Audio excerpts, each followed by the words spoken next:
Monsieur le Président, chers collègues, Mesdames et Messieurs, nous nous sommes exprimés à plusieurs reprises pour demander des éléments sur la réorganisation des services de l'action sociale de notre département. Mon collègue avait exprimé son inquiétude lors de la dernière session relative au manque d'attractivité des postes et la fuite de nos agents vers d'autres territoires ou d'autres collectivités. Une inquiétude confirmée puisque nous allons voter tout à l'heure le recrutement de 12 assistants socio-éducatifs dans nos centres départementaux de solidarité. De nombreux arrêts maladie sont à comptabiliser et on peine à recruter des remplaçants.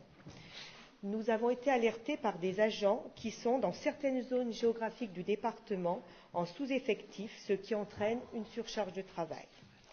Ils ont peur que la réorganisation ait pour conséquence une perte de temps en déplacement, temps pour réserver leurs bureaux dans les permanences ou dans les espaces collaboratifs, temps dans l'organisation quotidienne de la répartition des agents sur le terrain. On nous signale également des manques de matériel, notamment des voitures de service. Monsieur le Président, sommes-nous prêts pour que la réorganisation de l'action sociale soit opérationnelle dans un mois? Madame Louis, je viens d'en parler, c'était à l'instant. Qu'est-ce que je peux vous dire de plus que ce que j'ai dit? Bon, il y a des secteurs où on peine à recruter. Bon, je le disais tout à l'heure pour formation-orientation, c'est pareil pour toutes les entreprises. Dans ce département, on a du mal à recruter. Parce qu'on approche près du plein emploi, j'en discute avec Monsieur le Préfet, on est à 6%, il me dit considérez-vous comme au plein emploi. En ce qui concerne les services sociaux, c'est la même chose aussi. Je cherche même des informaticiens ici même au siège, c'est difficile à trouver. Et dans des secteurs comme le PayJex, c'est très tendu, puisque même le préfet a les mêmes problématiques pour recruter des professeurs d'école, pour recruter des professeurs tout court, ou des agents de l'État. Nous, c'est la même chose dans le PayJex également. On a du mal à recruter pour les agences routières, pour nos services sociaux et tout ce qui s'ensuit. Malgré tout, vous déplorez, on vous écrit, on vous alerte sur le manque de personnel. Bon, ça c'est une première réponse que je vous fais. Nous allons embaucher. Cette réorganisation, je l'ai dit, nous ne la prenons pas à la légère, nous ne le faisons pas simplement pour se faire plaisir, mais pour répondre à un vrai défi, une vraie attente.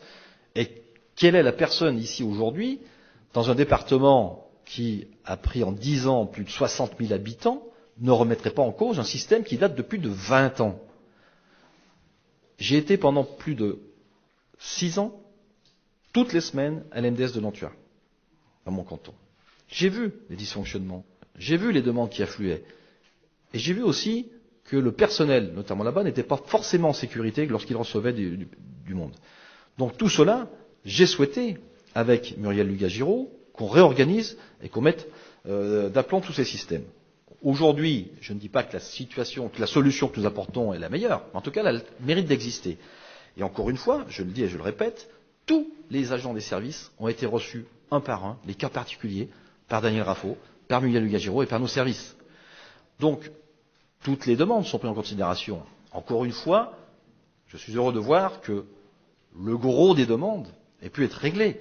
Il y a toujours des cas particuliers qui restent peut-être encore difficiles. Mais ce n'est pas simple lorsqu'on touche une réorganisation de cette ampleur.